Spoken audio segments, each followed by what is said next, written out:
ছাত্ৰ ছাত্ৰীসকল তোমালোকক স্বাগতম জনাইছোঁ তোমালোকৰ মৰমৰ YouTube channel study in Assamese. তোমালোকৰ সন্মুখত ধাতু আৰু অধাতু ক্লাছ 10ৰ যি চেপ্টাৰ 3 অলৰেডি পাৰ্ট 1 পাৰ্ট 2 আৰু পাৰ্ট 3 ভিডিঅ' দিয়া হৈছে। আজি আমি পাৰ্ট 4 ভিডিঅ' আলোচনা কৰিম। যদি তোমালোকে পাৰ্ট 1 পাৰ্ট 2 আৰু পাৰ্ট 3 ভিডিঅ' চোৱা নাই ডেছক্ৰিপশ্যনত লিংক আছে, তাৰ পৰা গৈ পিনে চাই ল'ব পাৰিবা। লগতে তোমালোকৰ মেথামেটিক্সৰ ক্লাছ 10ৰে চেপ্টাৰ নাম্বাৰ 8 ত্ৰিকোণমিতিৰ পৰিচয় তাৰো ভিডিঅ' দি থকা হৈছে। যদি সেইবোৰো চোৱা নাই ডেছক্ৰিপশ্যনত লিংক আছে, তাৰ পৰা গৈ পিনে চাব পাৰা। যদি ভিডিঅ'বোৰ ভাল লাগে চেনেলটো ছাবস্ক্ৰাইব কৰিবা আৰু তোমাৰ বন্ধুসকলৰ লগত শ্বেয়াৰ কৰিবা। বলা আজিৰ ভিডিঅ'ৰ যি টপিকখিনি ছাত্ৰ ছাত্ৰীসকল, ইয়াৰ আগৰ ভিডিঅ'ত পাৰ্ট 1ত পাৰ্ট 2 আৰু পাৰ্ট 3ত আমি ধাতু আৰু অধাতুৰ ভৌতিক আৰু ৰাসায়নিক ধৰ্ম পঢ়িছোঁ। আজি আমি ধাতুৰ উৎসসমূহ ক'ত হয় বা ধাতুসমূহ কেনেকৈ আহৰণ কৰিব লাগে সেই বিষয়ে পঢ়িম। প্ৰথমতে আমি চাম যে ধাতুবিলাকৰ উৎস, তাৰ কাৰণে কেইটামান ডেফিনিশ্যন চাব লাগিব। 1 নম্বৰ ডেফিনিশ্যন হ'ল খনিজ পদাৰ্থ বা মণিক।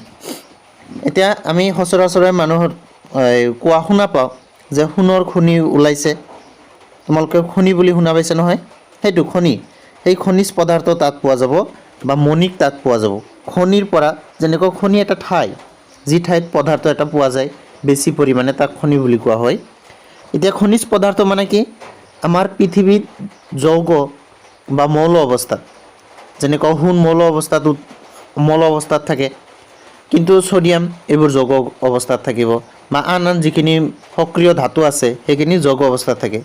ঠিক তেনেকুৱা আমাৰ পৃথিৱীত যৌগ বা মৌল অৱস্থাত ভূতত্ত্বত যিবোৰ পদাৰ্থ পোৱা যায় সেইবোৰকে খনিজ পদাৰ্থ বা মণিক বুলি কোৱা হয়। ইম্পৰ্টেণ্ট হয় দেই, এইটো লিখিম কেনেকৈ, যে পৃথিৱীত মৌল বা যৌগ অৱস্থাত ভূতত্ত্বত পোৱা পদাৰ্থবোৰক খনিজ পদাৰ্থ বা মণিক বোলে। খনিজ পদাৰ্থ বা মণিক কাক বোলে, যে পৃথিৱীত মৌল বা যৌগ অৱস্থাত ভূতত্ত্ব মানে মাটিত বা পৃথিৱীৰ খোলাটো যি আছে, খোলাটোত যিবোৰ পদাৰ্থ পোৱা যায় সেইবোৰকে খনিজ পদাৰ্থ বা মণিক বুলি কোৱা হয়। ছেকেণ্ড যিটো আছে সেইটো হ'ল আকৰ বা আকৰি। এতিয়া চোৱা, আমি কিহৰ কথা পালোঁ, যে মণিক বা খনিজ পদাৰ্থ। এই মণিক বা খনিজ পদাৰ্থ ক'ত পাম আমি, কোনোবা এটা খনিত পাম। ধৰি লোৱা এটা খনি পাইছা, এইটো এটা খনি পাইছা। এই খনিত বিভিন্ন ধৰণৰ ধাতু থাকিব পাৰে। ইয়াত কি থাকিব পাৰে, বিভিন্ন ধৰণৰ ধাতু থাকিব পাৰে। তাৰে যদি কোনোবা এটা ধাতু বেছিকৈ পোৱা যায়, ইয়াত ধৰি লৈছোঁ মই ইয়াত জিংক ধাতুটো বেছিকৈ পোৱা গৈছে। কি ধাতু পোৱা গৈছে ইয়াত, জিংক ধাতুটো বেছিকৈ পোৱা গৈছে। আৰু এইবোৰ আহৰণ কৰোঁতে খৰচো কম হৈছে, তাৰ পৰা কিছু লাভো হৈছে আহৰণ কৰি বিক্ৰী কৰাত। তেতিয়াহ'লে এই যি খনি পালোঁ,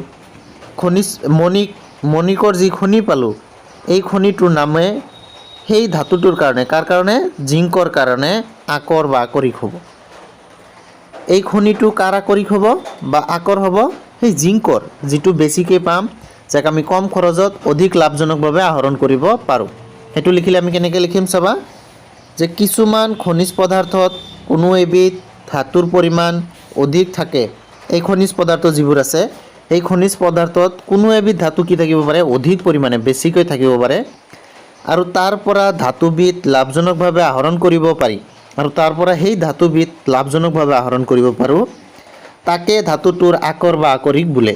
আৰু তাকে সেই ধাতুটোৰ কি বুলি ক'ব, আকৰ বা আকৰিক। মই অলৰেডি ক'লোঁ যে জিংক যদি তাত বেছিকৈ পাওঁ তেতিয়াহ'লে তাক জিংকৰ কি বুলি কোৱা হ'ব, আকৰ বুলি কোৱা হ'ব বা আকৰিক বুলি কোৱা হ'ব। নেক্সট চাবা, যিবোৰ ধাতু আছে সেই ধাতুবোৰ সক্ৰিয়তাৰ ওপৰত ভিত্তি কৰি আমি 3টা ভাগত ভাগ কৰিব পাৰোঁ। এটা হ'ল কম সক্ৰিয় ধাতু, এটা হ'ল মজলীয়া সক্ৰিয় ধাতু, আৰু এটা হ'ল অতি সক্ৰিয় ধাতু। যে ধাতুৰ আমি সক্ৰিয়তাৰ ওপৰত কেইটা ভাগত ভাগ কৰিব পাৰোঁ, কম সক্ৰিয়, মজলীয়া সক্ৰিয় আৰু অতি সক্ৰিয় ধাতু। ইয়াৰে যি কম সক্ৰিয় ধাতুবোৰ আছে সেইবোৰ মুক্ত অৱস্থাত থাকে। কোনবোৰ ধাতু কম সক্ৰিয়, সেইবোৰ মানে বেলেগৰ লগত কোনো ধৰণৰ বিক্ৰিয়া কৰিব নোখোজে, সেইবোৰ প্ৰকৃতিত প্ৰায়ভাগে মুক্ত অৱস্থাত থাকে। কেতিয়াবা যদিও 2-এটা আমি পাওঁ, সিহঁতক ছালফাইড বা অক্সাইড আকৰ হিচাপেও পাব পাৰোঁ। কম সক্ৰিয় ধাতু যেনেকুৱা মাৰ্কিউৰীৰ এটা আকৰ হ'ল চিনেবাৰ, সিহঁতে ছালফাইডৰ লগত থাকে, HgS হিচাপত থাকে। মাৰ্কিউৰীটো কম সক্ৰিয় হয়, সেইটো কি থাকে, HgS এনেকৈ থাকে, এইটো হ'ল চিনেবাৰ নাম। এতিয়া মুক্ত অৱস্থাত এতিয়া পৰীক্ষাত প্ৰশ্ন হয় নহয় তোমালোকৰ যে প্ৰকৃতিত মুক্ত অৱস্থাত পোৱা কেইটামান ধাতুৰ নাম লিখা, তেতিয়াহ'লে কি লিখিম আমি? এইফালে চাবা গোল্ড মানে সোণ, লেড, চিলভাৰ, প্লেটিনাম, এইবোৰ হ'ল প্ৰকৃতিত মুক্ত অৱস্থাত পোৱা ধাতুৰ নাম। তাৰপিছত মজলীয়া সক্ৰিয় যিবোৰ ধাতু আছে এইবোৰ কেনেকৈ পোৱা যায় প্ৰকৃতিত? কাৰ্বনেট আৰু ছালফাইড আকৰ হিচাপত। অতি সক্ৰিয় ধাতুবোৰ কি হিচাপত পোৱা যায়? অক্সাইড হিচাপত পোৱা যায়। মজলীয়া সক্ৰিয় ধাতুবোৰ কিছুমান অক্সাইড হিচাপত পোৱা যায়, কিন্তু দেখা যায় কি যে যিমানবোৰ আকৰ আছে বা যিমানবোৰ ধাতু আছে প্ৰায় ভাগৰে যি আকৰ সেইবোৰ অক্সাইড হিচাপত পোৱা যায়। সেইবোৰ কি হিচাপত পোৱা যায়? বেছিকৈ অক্সাইড হিচাপে পোৱা যায় আকৰবোৰ, বা অক্সিজেনটো লাগি থাকে। কিহৰ কাৰণে লাগি থাকে সেইটো আমি চাম পিছলৈ। এইটোত আমি কি চালোঁ যে ধাতুবোৰ কম সক্ৰিয়, মজলীয়া সক্ৰিয়, অতি সক্ৰিয় তিনি ভাগত ভাগ কৰিব পাৰোঁ। কম সক্ৰিয়বোৰ মুক্ত অৱস্থাত থাকে, মজলীয়াবোৰ কাৰ্বনেট আৰু ছালফাইড আকৰ হিচাপত, অতি সক্ৰিয়বোৰ অক্সাইড হিচাপত থাকে। ইয়াৰ পিছত আমি চাম যে সৰহভাগ ধাতুৰে আকৰবোৰ সিহঁতৰ কিছুমান অক্সাইড কিয়? যে বেছিভাগ ধাতুৰে যিবোৰ আকৰ হয় সিহঁতৰ কিছুমান অক্সাইড হয়। কিহৰ কাৰণে হয়? কাৰণ অক্সিজেনটো প্ৰকৃতিত বা বায়ুমণ্ডলত যথেষ্ট পৰিমাণে থাকেনে নাই? আমাৰ চাৰিওফালে অক্সিজেন আছে, তাৰ উপৰিও অক্সিজেনবোৰ কি হয়? সক্ৰিয় হয়। অক্সিজেনবোৰ কি হয়? সক্ৰিয় হয়, যাৰ কাৰণে বেছিভাগ ধাতুৰে আকৰবোৰ অক্সাইড হয়। সেইটোৱে লিখিম ইয়াত যে কাৰণ অক্সিজেন এটা অতিশয় সক্ৰিয় মৌল আৰু ইয়াক প্ৰকৃতিত পৰ্যাপ্ত পৰিমাণে পোৱা যায়। ইয়াৰ কাৰণটো কি? যে অক্সিজেন এটা অতিশয় সক্ৰিয় ধাতু আৰু ইয়াক প্ৰকৃতিত পৰ্যাপ্ত পৰিমাণে আমি পাওঁ, যাৰ কাৰণে মেক্সিমাম বেছিভাগ যিবোৰ আকৰ আছে ধাতুৰ সেইবোৰ সিহঁতৰ অক্সাইড হয়। ইয়াৰ পিছত চাবা যে ধাতুৰ আহৰণ কেনেকৈ কৰা হয়। ধাতুৰ আহৰণৰ এটা টেবুল, সেই টেবুলটো চোৱা যে ধাতুৰ প্ৰথমতে কি থাকিব? আকৰ, য'ত বেছিকৈ পোৱা যাব। তাৰপিছত এই আকৰটোৰ কি কৰিম আমি? আকৰ গাড়ীকৰণ। তোমালোকৰ কিতাপত চাবা, কিতাপৰ পৰাই চিত্ৰটো লৈছোঁ, কিতাপত স্পষ্ট হৈ আছে যে আকৰৰ পৰা কি কৰিব লাগিব? আকৰ গাড়ীকৰণ। আকৰ গাড়ীকৰণ মানে কি? সেই আকৰটো আমি যেতিয়া লৈ আহিম বা খনিৰ পৰা যেতিয়া আমি লৈ আহিম, সেই ধাতুটোৰ আকৰৰ লগত বিভিন্ন ধৰণৰ ধূলি বালি, মাটি, শিল আদি থাকিব।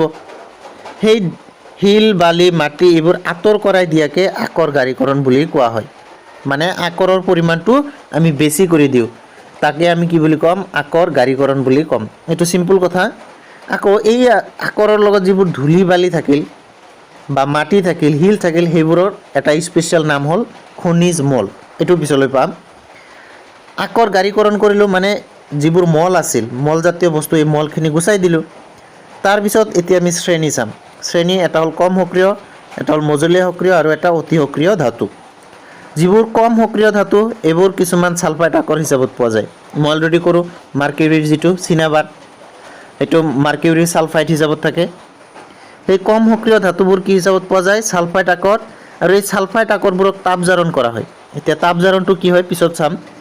তাপজাৰণ কৰিলে তাৰ পৰা ধাতু ওলায় আৰু এই ধাতুটোৰ কি কৰিব লাগে? শোধন কৰিব লাগে। শোধন মানে চাফা কৰিব লাগে বা পিউৰিফিকেশ্যন, একেবাৰে পিয়ৰ কৰি দিয়া। আনহাতে যিবোৰ মজলীয়া সক্ৰিয় ইহঁত দুই ধৰণে পোৱা যায়, কাৰ্বনেট আকৰ আৰু ছালফাইড আকৰ। যিবোৰ কাৰ্বনেট আকৰ সেইবোৰ দুগ্ধীকৰণ আৰু যিবোৰ ছালফাইড আকৰ সেইবোৰ তাপজাৰণ কৰা হয়।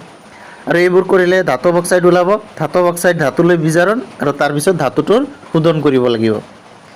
ঠিক তেনেকুৱা অতি সক্ৰিয় ধাতু যিবোৰ থাকিব সেইবোৰ আমি বিগলিত আকাৰৰ বিদ্যুৎ বিশ্লেষণ কৰিম, তাৰপিছত ধাতুটোৰ বিশুদ্ধ কৰিম। আৰু অতি সক্ৰিয় ধাতুবোৰ মেক্সিমাম কি হিচাপত থাকে? অক্সাইড হিচাপত থাকে। সেই অক্সাইডবোৰক কি কৰা হয়? বিগলিত আকাৰত, মানে ইহঁত পানীৰ লগত মিক্স কৰি দিয়া হয়। পানীৰ লগত মিক্স কৰি বিগলিত কৰি তাৰ পৰা ইহঁতৰ মাজেৰে কাৰেণ্ট দি পিনে সিহঁতক ছেপাৰেট কৰা হয়। আৰু যি ধাতুটো ওলাব সেইটো পিছলৈ শোধন কৰা হ'ব। এতিয়া এটা কুৱেশ্যন চোৱা, সেইটো হ'ল খনিজ মল কি হয়।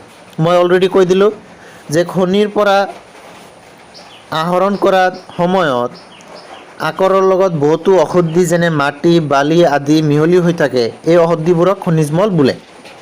যে খনিৰ পৰা যেতিয়া আমি ধাতুবোৰ আহৰণ কৰি লৈ আহোঁ বা আকৰবোৰ লৈ আহোঁ, তেতিয়া সেই আকৰৰ লগত কিছুমান ঔষধি থাকিব যেনে মাটি, বালি। আৰু এই মাটি বালি যিবোৰ থাকে এই ঔষধিবোৰকে আমি খনিজ মল বুলি কওঁ। আৰু আকৰৰ পৰা এই খনিজ মল আঁতৰ কৰাকে কি বুলি কোৱা হয়? আকৰ গাড়ীকৰণ বুলি কোৱা হয়। এই পইণ্টটো তোমালোকে লিখি ল'বা কুৱেশ্যন হিচাপত। কুৱেশ্যন লিখিবা যে আকৰ গাড়ীকৰণ কাক বোলে? এনচাৰ হ'ব যে আকৰৰ পৰা খনিজ মল আঁতৰোৱাকে ধাতুৰ গাড়ীকৰণ বোলে বা আকৰ গাড়ীকৰণ বোলে। নেক্সট চাবা যে নিম্ন সক্ৰিয় ধাতুৰ নিষ্কাশন। যিবোৰ কম সক্ৰিয় ধাতু আছে সেইবোৰ কেনেকৈ নিষ্কাশন কৰোঁ আমি। অলৰেডি পালোঁ যে যিবোৰ কম সক্ৰিয় ধাতু এইবোৰ কি হিচাপত থাকে? ছালফাইড আকৰ হিচাপত থাকে। সিহঁতে কি হিচাপত থাকে? ছালফাইড আকৰ হিচাপত। আৰু এই ছালফাইড আকৰবোৰক কি কৰা হয়? তাপজাৰণ কৰা হয়। তাপজাৰণ মানে কি? তাপজাৰণ হ'ল যে অক্সিজেনৰ উপস্থিতিত তাপ দিয়া। অক্সিজেন থাকিব, তাৰ উপস্থিতিত কি কৰা? তাপ দিয়া, তাকে তাপজাৰণ বুলি কোৱা হয়। আৰু যদি অক্সিজেন নোহোৱাকৈ আমি তাপ দিওঁ তেতিয়াহ'লে তাক কোৱা হয় দগ্ধীকৰণ। মনত ৰাখিবা, তাপজাৰণ মানে হ'ল অক্সিজেনৰ উপস্থিতিত গৰম কৰা, দগ্ধীকৰণ হ'ল অক্সিজেন নোহোৱাকৈ কি কৰা? গৰম কৰা বা তাপ দিয়া। এতিয়া নিম্ন সক্ৰিয় ধাতুৰ নিষ্কাশন চোৱা কেনেকৈ কৰোঁ আমি। যে নিম্ন সক্ৰিয় ধাতুসমূহ তাপজাৰণ পদ্ধতিৰে নিষ্কাশন কৰা হয়। অলৰেডি পাইছোঁ আমি যে নিম্ন সক্ৰিয় ধাতুবোৰ কি কৰা হয়? তাপজাৰণ পদ্ধতিৰে নিষ্কাশন কৰা হয়। কেনেকৈ কৰা হয়? এটা উদাহৰণ, যেনে চিনাবাৰ মাৰ্কিউৰীৰ এটা আকৰি। চিনাবাৰ কি হয়? মাৰ্কিউৰীৰ এটা আকৰ হয়। চিনাবাৰ হ'ল AgS। ইয়াক বতাহৰ উপস্থিতিত উত্তপ্ত কৰিলে মাৰ্কিউৰী অক্সাইড উৎপন্ন হয়। আৰু ইয়াক বতাহৰ মানে অক্সিজেনৰ উপস্থিতিত উত্তপ্ত কৰিলে কি হয়? মাৰ্কিউৰী অক্সাইড উৎপন্ন হয়। আৰু ইয়াক উত্তপ্ত কৰি মাৰ্কিউৰীলৈ বিজাৰিত কৰা হয়। আৰু এই মাৰ্কিউৰী অক্সাইডক আৰু তাপ দিলে মাৰ্কিউৰী উৎপন্ন হয়। এইটো আমি বিক্ৰিয়া আকাৰত লিখিলে কেনেকৈ লিখিম চাবা, যে HgS + O2 কি কৰিছোঁ? যে HgS লৈছোঁ, মাৰ্কিউৰিক ছালফাইড লৈছোঁ, চিনাবাৰ লৈছোঁ, অক্সিজেনৰ উপস্থিতিত তাপ দিছোঁ। এইটো যি চিন দিছোঁ মই বিক্ৰিয়াৰ, এনেকৈ কাৰ চিন দিছোঁ, কাৰ চিনৰ ওপৰত তেনেকৈ তাপ দিবা, তাপৰ চিনটো লিখি দিবা। তাপ দিলোঁ, দি পিনে কি হ'ল? মাৰ্কিউৰী অক্সাইড হ'ল প্লাছ ছালফাৰ ডাই অক্সাইড হ'ল। ইয়াত কি কৈছিলোঁ যে মাৰ্কিউৰী অক্সাইড উৎপন্ন হয়। এতিয়া এই মাৰ্কিউৰিক অক্সাইড কি কৰিম? আকৌ তাপ দিম। তাপটো হৈয়ে আছে তাত। এই মাৰ্কিউৰিক অক্সাইড যেতিয়া তাপ দিম, এনেকৈ হিট কৰিম, তেতিয়া মাৰ্কিউৰী হ'ব আৰু অক্সিজেন হ'ব। ইয়াতো তাপ দিম। এতিয়া আমি সন্তুলন কৰিব লাগিব। তলৰটো আগত সন্তুলন কৰিছোঁ। ইয়াত দুটা অক্সিজেনৰ পৰমাণু, ইফালে 2 দিলোঁ, ইফালে 2টা হ'ল। এতিয়া মাৰ্কিউৰী 2টা হ'ল, ইফালেও 2 দিলোঁ। বুজি পাইছা? তাৰপিছত ইফালে চোৱা, অক্সিজেন ইফালে 2টা, 3টা আছে। তেতিয়াহ'লে ইয়াত যুগ্ম কৰি দিওঁ। যুগ্ম কৰিলে মাৰ্কিউৰী 2টা, অক্সিজেন 4টা হ'ল। মাৰ্কিউৰী ইফালেও 2টা কৰোঁ। এতিয়া ছালফাইড কেইটা হ'ল? 2টা। ছালফাৰ 2টা হ'ল। ছালফাৰ ইফালেও ছালফাৰৰ 2টা হোৱাৰ কাৰণে ছালফাৰৰ আগত 2 দি দিলোঁ। ভালকৈ চাবা, আকৌ লিখিছোঁ মই। ইয়াত অক্সিজেন বেজোৰ হৈ আছে। কেনেকৈ সন্তুলন কৰিব লাগে এইটো 1 নম্বৰ চেপ্টাৰত তোমালোকে শিকাইছোঁ। যদি চোৱা নাই ডেছক্ৰিপশ্যনৰ লিংক আছে, তাৰ পৰা গৈ পিনে চাব পাৰিবা। অক্সিজেন বেজোৰ হৈ আছে কাৰণে আমি জোৰ বনাই দিলোঁ। 2 দিলোঁ, 2 দিয়াৰ কাৰণে অক্সিজেন ইফালে 2টা, ইফালে 2টা, 4টা হ'ল। কিন্তু ইয়াত মাৰ্কিউৰীও 2টা হৈ গ'ল, সেইকাৰণে এই মাৰ্কিউৰীৰ আগত 2 দিলোঁ। এতিয়া মাৰ্কিউৰী 2টা হ'ল, কিন্তু লগতে ছালফাৰো 2টা হৈ গ'ল। সেইকাৰণে আকৌ এইফালে 2 দিলোঁ, যাতে ছালফাৰো 2টা হয়। এতিয়া এইফালে 2টা অক্সিজেন আৰু 2 2 গুণে 4টা অক্সিজেন, 6টা অক্সিজেন। সেইকাৰণে ইয়াত দিম 3, 3 2 গুণে 6।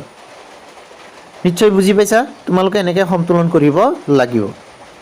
এইটো হ'ল নিম্ন সক্ৰিয় ধাতুৰ নিষ্কাশন পদ্ধতি। এতিয়া চাবা যে মজলীয়া সক্ৰিয় ধাতু যি আছে, সেই মজলীয়া সক্ৰিয় ধাতুৰ নিষ্কাশন। মজলীয়া সক্ৰিয় ধাতু কেই ধৰণত পোৱা যায়? 2 ধৰণত। এটা হ'ল ছালফাইড আকৰ আৰু এটা হ'ল কাৰ্বনেট আকৰ। সেইটোৱে লিখিম। চাবা যে মজলীয়া সক্ৰিয় ধাতুসমূহ প্ৰথমে তাপজাৰণ বা দগ্ধীকৰণ কৰি ধাতৱ অক্সাইড উৎপন্ন কৰি তাৰ বিজাৰণ ঘটাই ধাতু নিষ্কাশন কৰা হয়। কথা এটা ইয়াত লিখিবলৈ পাহৰি গৈছোঁ মই, যে মজলীয়া সক্ৰিয় ধাতুসমূহ ছালফাইড আৰু কাৰ্বনেট আকৰ হিচাপে পোৱা যায়। আৰু এই মজলীয়া সক্ৰিয় ধাতুসমূহ প্ৰথমে কি কৰা হয়? তাপজাৰণ। তাপজাৰণ মানে অক্সিজেনৰ উপস্থিতিত, বায়ুৰ উপস্থিতিত তাপ দিয়া। এতিয়া তাপজাৰণ কাক কৰা হয়? যিবোৰৰ ছালফাইড আকৰ হ'ব। কি আকৰ? ছালফাৰ থকা আকৰ। আৰু দগ্ধীকৰণ কোনবোৰ কৰা হয়? যিবোৰত কাৰ্বনেট থাকে। যিবোৰত কি থাকে? কাৰ্বনেট। যেতিয়া তাপ দিম বা তাপজাৰণ বা দগ্ধীকৰণ কৰিম, তেতিয়া ধাতু অক্সাইড উৎপন্ন হ'ব আৰু তাৰ পৰা বিজাৰণ ঘটাই ধাতুটো আমি নিষ্কাশন কৰিম। ধাতৱ অক্সাইড হ'ব। তাৰপিছত আমি কি ৰাসায়নিক পদ্ধতি প্ৰয়োগ কৰিম? বিজাৰণ ৰাসায়নিক পদ্ধতি প্ৰয়োগ কৰি ধাতুটো এক্সট্ৰা কৰি দিম। এতিয়া চাবা যে তাপজাৰণ কি হয়, অতিৰিক্ত বায়ুৰ উপস্থিতিত উচ্চ তাপত উত্তপ্ত কৰি ছালফাইড আকৰ ধাতৱ অক্সাইডলৈ ৰূপান্তৰিত কৰা হয়, ইয়াকে তাপজাৰণ বোলে। যে অতিৰিক্ত বায়ুৰ উপস্থিতিত, বেছিকৈ বায়ুৰ উপস্থিতিত বা অক্সিজেনৰ উপস্থিতিত উচ্চ তাপত মানে বেছি তাপত উত্তপ্ত কৰি ছালফাইড আকৰবোৰ গৰম কৰি ধাতৱ অক্সাইড ৰূপান্তৰ কৰা হয় বা ধাতৱ অক্সাইডলৈ পৰিৱৰ্তন কৰা হয়, আৰু ইয়াকে তাপজাৰণ বোলে। ইয়াকে কি বুলি কোৱা হয়, তাপজাৰণ বুলি কোৱা হয়। যেনে এটা উদাহৰণ, জিংক ছালফাইডৰ এটা উদাহৰণ দিছোঁ। জিংক ছালফাইডৰ অক্সিজেনৰ উপস্থিতিত গৰম কৰি দিলোঁ, এনেকৈ গৰমৰ তাপৰ এটা হেৰি দি দিলোঁ আমি ইয়াত, হিট, ডেল্টা চিন। এনেকৈ ডেল্টা চিন দিলে কি হৈ যায়, এইটো হিট বুজায়। জিংক ছালফেটৰ লগত বিক্ৰিয়া কৰি জিংক অক্সাইড হ'ল আৰু ছালফাৰ ডাই অক্সাইড হৈ গ'ল। বুজি পাইছানে? এই যি জিংক অক্সাইড হ'ল, এইটোৱে হ'ল তাপজাৰণ প্ৰক্ৰিয়া। এতিয়া এইটো সন্তুলন কৰিব লাগিব। অক্সিজেন ইফালে এটা, ইয়াত দুটা, তিনিটা, কিন্তু বেজোৰ হৈ গ'ল, সেইকাৰণে ইয়াত 2 দিলোঁ। এতিয়া চোৱা, অক্সিজেন ইফালে দুটা হ'ল, কিন্তু জিংকো দুটা হ'ল, জিংক 2 হোৱাৰ কাৰণে ইফালেও 2 দিব লাগিব। তেতিয়াহ'লে জিংক দুটা হ'ল, ঠিকেই, আগৰটোৰ নিচিনা। এতিয়া ছালফাৰ দুটা হৈ গ'ল, এতিয়া ইয়াত দিলোঁ 2। এতিয়া ইয়াত হ'ল অক্সিজেন 4টা, ইয়াত হ'ল 2টা, 6টা, সেইকাৰণে ইয়াত 3 দিলোঁ। বুজি পাইছা নিশ্চয়? এতিয়া চাম দগ্ধীকৰণ কাক বোলে। দগ্ধীকৰণ মানে কি, পৰিমিত বায়ুৰ উপস্থিত, মানে অক্সিজেন নোহোৱাকৈ বা অক্সিজেন অলপ অলপ থাকিব। পৰিমিত বায়ুৰ উপস্থিতি মানে কি, হয় অক্সিজেন নাই একেবাৰে বা অলপ কম অক্সিজেন আছে, তাৰ উপস্থিতিত যদি আমি তাপ দি ধাতৱ অক্সাইড উৎপন্ন কৰোঁ, কাৰ্বনেটবোৰ, তেতিয়াহ'লে তাক দগ্ধীকৰণ বুলি কোৱা হ'ব। এইটো চাবা ইয়াত, যে পৰিমিত বায়ুৰ পৰিৱেশত উচ্চ তাপত উত্তপ্ত কৰি কাৰ্বনেট আকৰ ধাতৱ অক্সাইডলৈ ৰূপান্তৰিত কৰা হয়, ইয়াকে দগ্ধীকৰণ বোলে। আগৰটোৰ নিচিনাই ইয়াত খালি কি লিখিলোঁ, পৰিমিত বায়ুৰ পৰিৱেশত, আৰু কাৰ্বনেট আকৰ ধাতৱ অক্সাইড হৈ গ'ল, ইয়াকে দগ্ধীকৰণ বুলি কোৱা হয়। এটা উদাহৰণ চাই লোৱা, যে জিংক কাৰ্বনেট যেতিয়া আমি তাপ দিম, তেতিয়া কি হ'ব, জিংক অক্সাইড আৰু কাৰ্বন ডাই অক্সাইড হ'ব। এইটো এটা উদাহৰণ দগ্ধীকৰণৰ। এতিয়া ইফালেও জিংক অক্সাইড উৎপন্ন হৈছিল, ইফালেও জিংক অক্সাইড উৎপন্ন হৈছিল।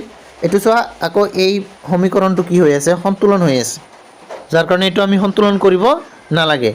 অক্সিজেন 3টা আছে ইফালে, ইফালেও 3টা, কাৰ্বন এটা, জিংক এটা। ক্লিয়াৰ? এতিয়া যিহেতু ইয়াতো ধাতৱ অক্সাইড, ইয়াতো ধাতৱ অক্সাইড, এতিয়া বিজাৰণ কৰিম। কেনেকৈ কৰিম সেইটো লিখিম ইয়াত। এতিয়া ধাতৱ অক্সাইডক কাৰ্বনৰ দ্বাৰা বিজাৰণ ঘটাই ধাতুৰ নিষ্কাশন বা ধাতুৰ আহৰণ।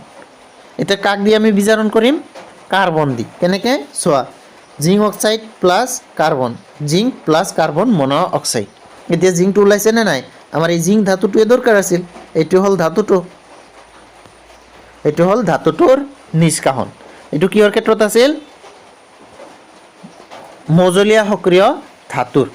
এতিয়া চোৱা, আগতে কি আছিল, ইফালে ছালফাইড আকৰ, ইফালে কি আছিল, ইফালে চাই লোৱা, যে ইয়াত কাৰ্বনেট আছিল, ইয়াত আছিল ছালফাইড আকৰ। এইবোৰ আকৌ ধাতৱ অক্সাইডলৈ কিয় ৰূপান্তৰ কৰা হ'ল? এইবোৰ কি কৰিছোঁ মই, ধাতৱ অক্সাইড কৰিছোঁ তাপজাৰণ দগ্ধীকৰণ কৰি। কিয় কৰা হয়, এই কুৱেশ্যনটো পৰীক্ষাত আহে, সেই কুৱেশ্যনটো এতিয়া লৈছোঁ। যে ধাতু নিষ্কাশনৰ সময়ত কাৰ্বনেট আৰু ছালফাইড আকৰ অক্সাইডলৈ ৰূপান্তৰ কৰা হয়, কিহৰ কাৰণে ৰূপান্তৰ কৰা হয়? কাৰণ কাৰ্বনেট আৰু ছালফাইডৰ তুলনাত অক্সিজেনৰ পৰা ধাতুটো আহৰণ কৰাটো সহজ হয়। সেইটোৱে লিখিম, কাৰণ কাৰ্বনেট আৰু ছালফাইড আকৰৰ তুলনাত অক্সাইড আকৰৰ পৰা ধাতু নিষ্কাশন কৰা সহজ বা ধাতু নিষ্কাশন সহজ।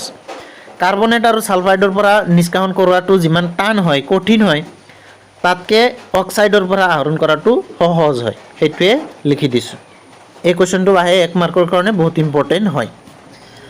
এতিয়া চাম যে অতি সক্ৰিয় ধাতু যিবোৰ আছে সেইবোৰৰ কেনেকৈ নিষ্কাশন কৰা হয়। যিবোৰ বেছি সক্ৰিয় ধাতু আছে সেইবোৰ কি অৱস্থাত পোৱা যায়, মেক্সিমামকে কি বুলি কোৱা হয়, অক্সাইড হিচাপত পোৱা যায়। আৰু এইবোৰক কি কৰা হয়, বিদ্যুৎ বিজাৰণ। কেনেকৈ চোৱা, যে অতি সক্ৰিয় ধাতুসমূহ বিগলিত আকাৰৰ বিদ্যুৎ বিশ্লেষণ কৰি ধাতুটো নিষ্কাশন কৰা হয়। যে অতিৰিক্ত বা অতি সক্ৰিয়, যিবোৰ বেছিকৈ সক্ৰিয় মানে সচৰাচৰ বিক্ৰিয়া কৰিয়েই থাকে, সেই ধাতুবোৰক কি কৰা হয়, বিগলিত আকৰৰ মানে কি, যিবোৰ আকৰ আছিল সেইবোৰ গলাই দিয়া হ'ল। যেনেকুৱা ধৰি লোৱা, ছ'ডিয়াম অক্সাইডৰ এটা আকৰ লৈছা, এইটো লৈ পিনে তুমি পানীত দি দিছে বা কণ্টেইনাৰত দি সোডিয়াম আৰু অক্সিজেন এক্সট্ৰা কৰি দিছে। সোডিয়াম থাকিল এক্সট্ৰা, অক্সিজেন থাকিল এক্সট্ৰা, এইটো কোৱা হয় বিগলিত, গলাই দিয়া। আৰু তাৰ মাজেৰে কি কৰিম আমি কাৰেণ্ট দিম, কাৰেণ্ট দি পিনে ধাতুটো নিষ্কাশন কৰিম। তেতিয়াহ'লে কি হ'ব, যেনে সোডিয়াম ক্লৰাইডক বিগলিত আকাৰৰ বিদ্যুৎ বিশ্লেষণ কৰিলে সোডিয়াম কেথডত আৰু ক্লৰিন গেছ এনডত মুক্ত হয়। যে সোডিয়াম ক্লৰাইডৰ পৰা যদি আমি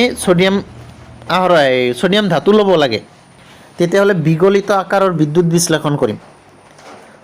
কি কৰিম, বিগলিত আকাৰৰ ল'ম, এনেকৈ বিগলিত সোডিয়াম এক্সট্ৰা থাকিব, ক্লৰিন এক্সট্ৰা থাকিব, গলাই দিয়াৰ লগে লগে তেতিয়া সোডিয়াম ধাতুটো কেথডত জমা হ'ব আৰু ক্লৰিন গেছটো ক'ত হ'ব, এনডত মুক্ত হ'ব।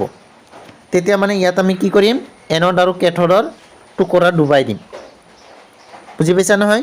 টুকুৰাটো ইয়াৰ পিছত যেতিয়া আমি ধাতুৰ শোধন কৰিম, তাতো এনড আৰু কেথডৰ ভাল এটা জ্ঞান তোমালোকে পাবা।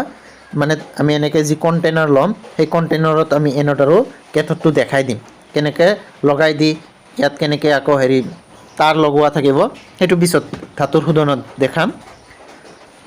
এতিয়া কি হ'ব, সোডিয়াম ধাতুটো ক'ত হ'ব, কেথডত জমা হ'ব আৰু ক্লৰিন গেছটো ক'ত হ'ব, এনডত হ'ব। কেনেকৈ হ'ব চাবা, যেতিয়া কেথড আছে, এই কেথডত আমি বিগলিত কৰিলোঁ, বিগলিত কৰিলে সোডিয়ামটো এক্সট্ৰা হ'ব, সোডিয়াম প্লাছ হ'ব। তেতিয়া এই সোডিয়াম প্লাছটোৱে কি কৰিব, ক্লৰিনৰ পৰা ইলেক্ট্ৰন ল'ব, লৈ পিনে সোডিয়াম ধাতু হ'ব। তেতিয়া কি হ'ব, সোডিয়াম ধাতু হ'ব। আৰু এনডত কি হ'ব, এনডত ক্লৰিনে নিজৰ পৰা ইলেক্ট্ৰন এৰি দিব, দি পিনে ক্লৰিন গেছ হ'ব। যিটো ক্লৰিনৰ আয়ন আছিল, সেই আয়নটো কি কৰিব, নিজৰ পৰা ইলেক্ট্ৰনটো এৰি দিব। সোডিয়াম প্লাছ আৰু Cl নেগেটিভ হৈ যাব, যেতিয়া আমি কি কৰিম, বিগলিত কৰি দিম। যেতিয়া আমি কি কৰিম, বিগলিত কৰি দিম, গলাই দিম, সোডিয়াম প্লাছ আৰু ক্লৰিন মাইনাছ হ'ব। যেতিয়া ইয়াৰ মাজেৰে কাৰেণ্ট যাব, কেথডত সোডিয়াম প্লাছটো ইলেক্ট্ৰন লৈ পিনে সোডিয়াম ধাতু হ'ব। আৰু এনডত যি আছে, ক্লৰিনে ইলেক্ট্ৰনটো এৰি দিব। এইটো চাইছা নহয়, ইলেক্ট্ৰন এৰি দিছে, দি পিনে ক্লৰিন গেছ হৈছে। বুজি পাইছানে? আজিৰ ভিডিঅ'ত এইখিনি আছিল, ধন্যবাদ ভিডিঅ'টো চোৱাৰ বাবে।